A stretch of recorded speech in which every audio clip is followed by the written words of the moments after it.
Men. I enjoyed watching men. No, no, wait. So today I'm going to do a video that I haven't done in a long time. No, not watching men. I never do that. But I'm going to do an actual movie review. The channel is, of course, called Movies and Gaming with Jiga Vega. So I got to do some movie stuff. And you know what? I'm glad I chose to do this movie. So today we're going to be talking about the movie from A24 Studio, Men. So just to preface, so I remember watching the trailer for this movie a few months ago, and I was actually really stoked to watch the movie. And finally, a few days ago, I did sit down to finally watch it. And you know what? The movie is freaking fantastic. I do give the movie a solid 7 out of 10. And I'm going to tell you why. I'm giving it a lower score than you might expect. I'm not a professional movie critic. I'm no Tim Heidecker or Greg Turkington. So this is just me talking about the movie, what I feel about it, and what I didn't like about the movie, and what I found brought the movie down, because things in the movie did bring the movie down.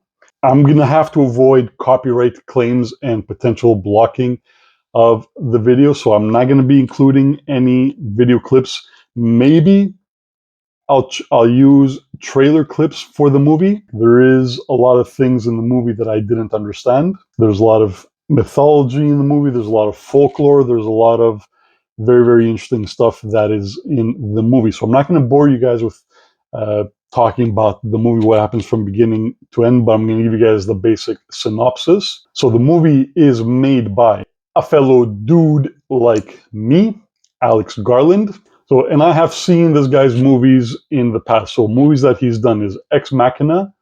So, that's an AI movie with this guy who pretty much ends up falling for an artificial intelligence cyborg. Great movie. I recommend watching it. I do find the movie is tighter than this one and is wrapped up a lot tighter than Men. I can't believe I just said the words tighter than Men. Moving on. And then he's also done Annihilation, another freaking great movie that I will be doing a movie review. I just want to watch it a third time because it's been a little while I haven't watched it.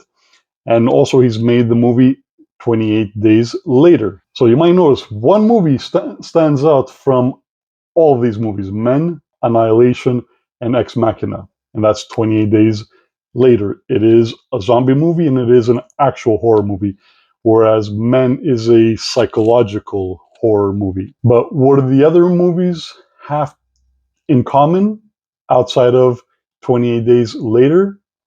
They're all female centric. They're all focusing on strong female presences in their movies. Ex Machina is in between. It's got two guys and a female artificial intelligence. Whereas in the movie Men, we have one female and she's surrounded by a whole bunch of dudes.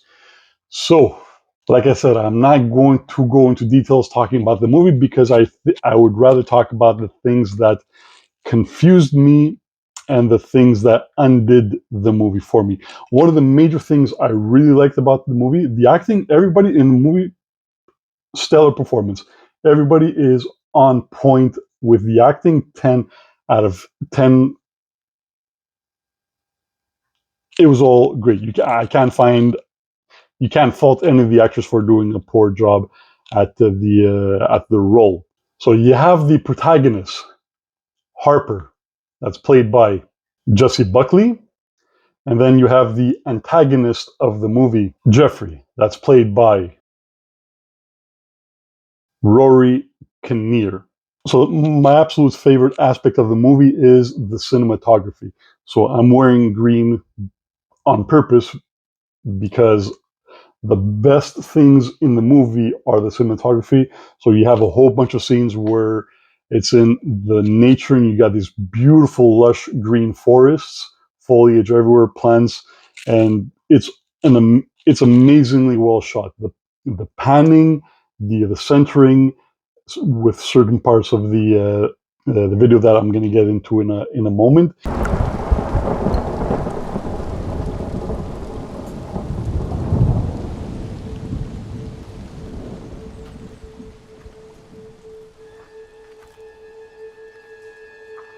It's all really, really well done. As well as the movie's acted, the cinematography is 10 times as good. You can literally watch the movie from beginning to end and not listening to anything, put the soundtrack on, and you will still enjoy watching this movie without actually hearing anything that's happening in the movie. And I'm pretty sure that you can actually surmise what actually happens throughout the movie that way as well. Interesting experiment for somebody to try. And if you try it, let me know how that goes. All right. So the things that completely confused me. So you have Jeffrey, who's, like I said, he's the antagonist of the movie. And you have all the characters, all the men, apart from Harper's husband. They all have the same face. There's a kid. I think the kid's name is Samuel. There's a priest. There's a cop. There's a female cop that doesn't actually look like Jeffrey, but everybody in the town has the same face. And the strange thing is Harper doesn't, I don't know if she catches on that everybody looks the same. So at first I was wondering to myself, okay, am I having issues with my eyes? Am I the one that's seeing things wrong? Do they actually look different and I'm just, all white people look the same to me because I'm Greek? No, but eventually, yeah, I was like, yes, they all have the same freaking face. Jeffrey starts off in the movie very likable. Like, I did like Jeffrey quite a bit. He's very proper, very conservative. Uh, Sometimes a goofball in the movie, always at the aid to the damsel in distress, Harper. So the one thing that I found was dumb, and I don't know why the marketing department went this route, but they have Jeffrey on the cover of the movie, so he's the face of the movie and all the advertisements, and it's a pretty sinister picture of Jeffrey, even though he's smiling that proper British baseball tooth smile. You can tell that he's an evil character. So from right there, it already builds up to you that Jeffrey is somebody you should watch out for. So I don't know why they went that route. The other thing that I found very off-putting was also Harper. So I'm not sure. I have nothing bad against the character of Harper, but the other thing that I found, and I don't know if it's just me that's noticing it, or because all the men's faces looked the same because they were the same. I started seeing it in Harper. But am I the only one that actually sees? Look, side by side picture. Am I the only one that actually sees that Harper also looks like Jeffrey, especially in the mouth and the eye area? They both have those big British porcelain teeth. They both have that big wide grin when they smile, and something in the eyes is very similar. And I'm kind of wondering. So I was like, are they? Is this something that they're doing on purpose to also make Harper look similar to them, but different enough for the audience to maybe miss? So this is where it gets a little bit deeper. All right. So like I said, this is going to be a movie review that I haven't seen people talk about because I've watched like 3 or 4 of them to make sure that I wasn't missing anything, and also to get different perspectives, men's movie reviews and women's movie reviews for the movie Men as well. And nobody mentioned this. So continuing with the logic, with the thought of Harper also looks like Jeffrey. So about a half an hour into the movie, Harper takes a walk around the grounds. So she takes a walk in the forest. So she goes downhill, and then we have one of the most beautiful cinematographic shots in the movie where they're in the forest. So she's walking around, and then like everything's bright, lush, and greener than my shirt. It's freaking beautiful. Like I'm a nature guy. You guys have seen my gardening stuff. Don't let this gruff exterior fool you. I do like nature. I do like trees. I do like gardening and things like this. So I very much appreciated that. And also because I'm a photographer and videographer, I very much appreciated the cinematography in the forest walk.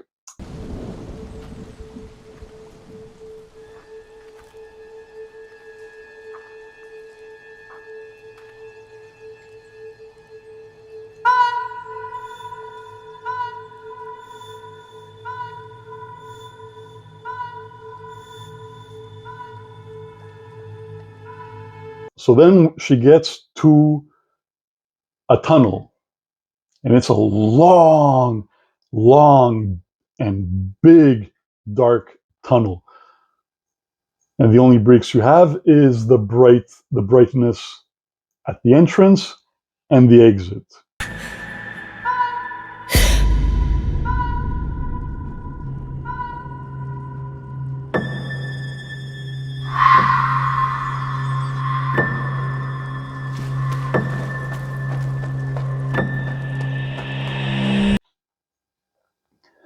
So you have Harper. She's enamored by the beauty of the entire surrounding, and then starts doing, for lack of any other word, songbird singing. So she's like, ha ha ha ha ha. I'm no soprano, right?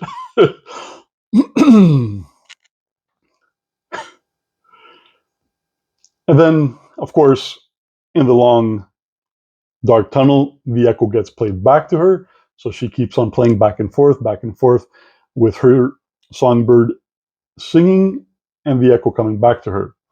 And then the serenity is broken. And this is the scene where we establish that the movie is going to start taking darker turns. So from the very, very distance, a man gets up, but he's wearing a jacket. Harper's also wearing a jacket. So he echoes back to her. But instead of doing a ha ha ha, whatever, he does a caw, like a crow.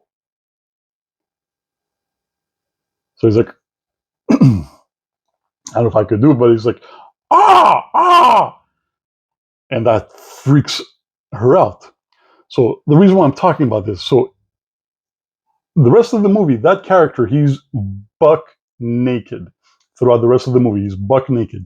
But in that one shot, he is dressed. He's wearing a coat. And if you look at the silhouette, you could actually mistake it for Harper's silhouette because she's also got a long coat, and you could see the frills at the bottom, the coattails, at the bottom fanning out. So we have Harper's songbird singing, and then you have the Green Man's cawing like a crow. So he's imitating her, but a male version, like a more male version, a crow. So that's another thing that kind of lends itself to why I'm thinking that there's got to be more to Harper also looking like Jeffrey. So then she finally escapes the forest, and she encounters. She goes back home, and she's being stalked by the Green Man. So the reason why he's called the Green Man is because at the end he imitates the statue that we find in the church. So the part where I started seeing the biggest similarity was with the priest and Harper, because he has the long white hair, she's got the long, well, shoulder length dark hair, and that's where I was like, man, they look very similar. So the premise of the movie is that Harper is trying to escape her past. So she was married to a man and she wanted out of the marriage. Now, here's the part that very much takes away from the movie because, yes, you can easily empathize with a character like Harper because she's a woman, and from what you're seeing, she's being abused. And for some reason, her husband, who's played James, who's played by Papa Sidu, he's for some reason holding her responsible for something that we never find out why she wanted to leave him. Somebody pointed out in one of their movie reviews that him striking her was a one-off. It was not something that he did, and it even caught Harper off guard, and that was her last straw. But we never find out why she wanted to leave him, and we never like. It's got to be something very, very big, right? Hey, don't look at me like I'm the priest. Don't look at me like I'm the priest. I'm just raising a valid concern that was overlooked and not at all addressed in the movie. So, so we don't know why James is supposed to be such an evil person and why we're supposed to 100% side with Harper, apart from what we see obviously happening throughout the movie. So he also tells her if he takes his life, James, her husband, if he takes his life, it's going to be on her conscience. So that's something very big to put on somebody, and it's not something like for you to take your life. There's got to be something big attached to that reason, not just to make somebody angry. This is just my thought process because I kept thinking, okay, why do we have this dynamic? We only have her side of the story. So we find out that he does take his life. If it was a suicide or not is up for debate because they kind of said in the movie that he was upset. He wanted to get back inside and talk with Harper. So he went, they live in an apartment. So he goes upstairs and then he goes on the balcony and I guess he slipped. And that's when you have the scene of the guy falling and him and Harper locking eyes. Would it just be you staying, or Excuse me? Mrs. Muller? No.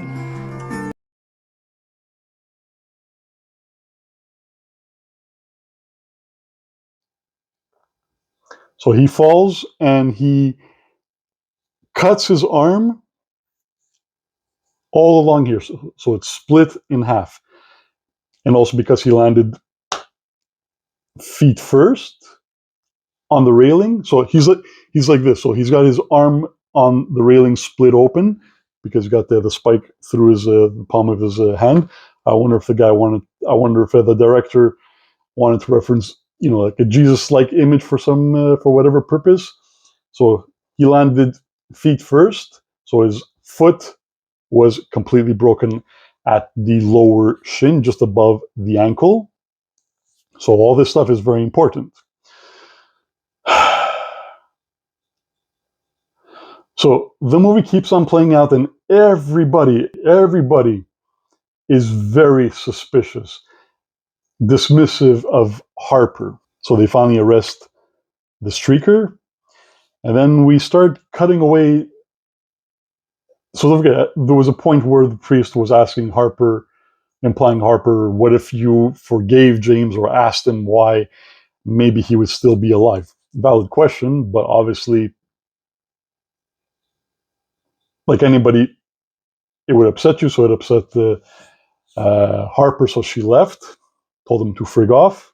So inside that church where she was having her flashback, so they have a stone relief. So on the front of it, it has this uh, face that's made out of leaves, and according to folklore, he's called the Green Man, and he represents rebirth of nature through the seasons. Correct me if I'm wrong. And then on the back of that, of the stone relief, there's a female carving with a female face, breasts, and she's holding her vagina open, representing birth. So that all that stuff important. So as the movie unravels, keeps on going, I'm very invested. I'm very, very much enjoying the movie. So we come towards the end of the movie where everything starts unraveling. We see that all the guys are evil and they are all one and the same. That is the point of the movie. And then we get to the one part that I started disliking the movie. Everything else before that, perfect. But this is the part of the movie where I felt like the director, the writer, who is also the writer, didn't, like, he had put so much into the movie that I don't think he knew how to end this movie or how to proceed with the movie. So the green man, the naked dude, he chases Harper inside the house. Harper slams the door closed, locks it, steps away from the door, but doesn't run away from the door. So she just steps away from it. So there's a mail slot, and then you see the hand of the naked guy coming through it. And she's looking at the hand, and I'm trying to figure out trying to predict like what's gonna happen next. And I couldn't predict this. It's almost like she gets an empathetic look or sympathetic look, and she reaches for the hand, and I'm like, why would she do this? And it didn't make any sense to me. So of course, we've already established that these guys are evil, right? So of course he grabs her hand. So that's when she starts panicking, the idiot, and not before. So she takes her knife that she had in her hand and she stabs the guy in the arm right over here. So then I'm like, okay, cool, she's fighting back. And then she lets go of the knife. I'm like, why? Why not just cut the arm off? It's a horror movie. Go for the gusto. Nope. So the guy starts pulling his hand out. And the moment I saw him pulling his hand out and I saw the blade over here, I'm like, okay, I know exactly what's going to happen. And I was pretty much able to predict everything scene by scene. It became very predictable. So here it is. This is your one chance to click away from the movie review. If you enjoyed the video at this point, consider dropping a like and, of course, subscribing to my channel. I'm going to do more movie reviews. But if you want to stick around, I'm going to talk about the end movie. And it's pretty gruesome, very gory, very messed up. You won't expect this. So if you guys don't want to have the movie spoiled, click away, watch the movie, and then come back to watch where you left off. YouTube should remember where you left off. All right, so 3. This is your spoiler countdown. 3, 2, 1, 0. All right, so now we're going into the spoilers, the end freaking game. So he's pulling his arm out of the mill slot, and as he is, the knife is cutting through his arm and then through his hand. And that's immediately where my mind jumped James. I'm like, bro, don't tell me that all these guys are going to end up being a manifestation of her guilt about James. His arm is split open. She freaks out. The door opens, and it's Samuel, the kid. And his arm also hanging open right over here from the middle finger, ring finger, split over here. So every time, so this is the the point where they establish that they're all the same person. The priest, the kid, Jeffrey, they're all the same person. So don't forget, guys, I made it a point to go into detail about what happened to James's body when he fell off the roof. So hand and arm cut open, leg broken. I'm like, okay, so they're obviously not going to right away show that it's directly tied to James. So how do they do that part? Well, where they officially reveal that Jeffrey is also part of the evil men of the movie. He gets into an accident and he breaks his leg exactly where James broke his leg, just above the ankle. So then he transforms to the Green Man and he's crawling towards Harper, looking pathetic. And at this point, she's not really afraid of him anymore because he looks pathetic. And then what happens? He starts getting pregnant. So his belly expands. And then we see a slit opening and gives birth. I'm like, okay, this is interesting. Where are they going to go with this? Where do you think they go with this? That he transforms into a female version and ends up looking like Harper? No. So we have a good 15 minutes. It's either 10 or 15 minutes of the same thing happening over and over and over. And that's rebirth. Don't forget, the Green Man is a symbol of nature and rebirth through the seasons.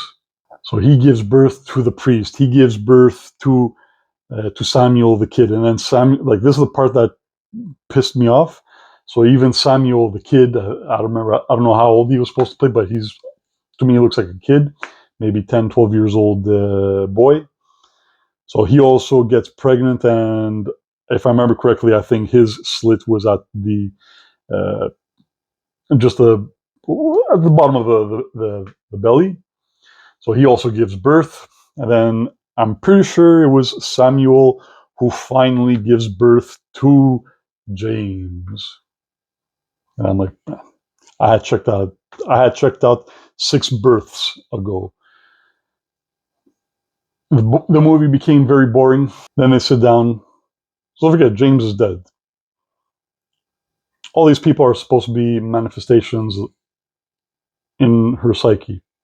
So nothing is actually happening. This is just her having a psychological meltdown. We'll put a pin on that right there. So then we see at the end, Harper sitting down. Well, James is sitting down, all busted up, bloody, his hand opened up, broken foot. And Harper picks up the axe. She sits down with James and she asks him what he wants. He's like, look at me. I just want your love. And then she's like, yeah. And then it just shows the hatchet. The movie at that point is left very open-ended. You can't kill a ghost. You can't kill a manifestation of your psyche. Was maybe the hatchet supposed to represent that she decided to bury the hatchet, forgive and forget? Did they have a conversation afterwards about their history and they buried the hatchet? Because at the end of the movie, she's sitting down waiting for her friend and she's twirling a very green leaf and she's happy. But this is the other part that completely throws the movie off as well. So her friend pulls up to the driveway and she sees blood all over the place. So was this a manifestation of the movie in Harper's mind? Or did this stuff actually happen? If this stuff actually happened, your psychological thriller is a paranormal ghost story, and I took points away from it for that. So I was like, you know what? So I started thinking. I'm like, okay, look, this is obviously a movie made. At this point, I didn't know who made the movie. I'm like, okay, so obviously at this point, this is a movie for women. I'm a guy. I'm obviously lacking that female perspective. There's a lot of things that don't make sense to me because I probably have something between. Probably because I have something between my legs and I've lived a man's life, right? And then that's when I looked into it to find out who wrote the movie. I was like, so this is a movie made by a woman, written by a woman, for women. Okay, I can at least leave it at that and give the movie a higher score. And then I looked at who made the movie, and it was a dude. And I'm like, this. So he constantly makes movies from a female's perspective or for female perspective, but it seems off. Especially, like, I don't know if he's trying to tell us that he wants to be a woman, he wants to be able to give birth. Does he harbor some sort of resentment for women? Does he see himself in women and he wishes that he could be Harper? He just wants women's love, attention, and affection. He wants to give birth. So yeah, that's why I can't give the movie a higher rating than a 7 out of 10. It is a movie that I will say you have to watch this movie if you are a fan of horror movies or psychological movies. It was well written to a point. The acting stellar, the cinematography effects amazing, makeup, the gore effects 100%. Everything was great up until the last half hour of the movie. So I very much recommend you guys give the movie a go. Tell me in the comments. Tell me where I could be wrong. Give me your perspective of the movie. Did my perspective maybe make you look at the movie through a different lens? So I appreciate you guys giving me some of your time today. The video went a little bit longer than I expected, but I hope you guys enjoyed it. Subscribe and come back for more videos, and I'll catch you guys next time. I appreciate you. All right, later. Man, man, man, man, man, man, man, man.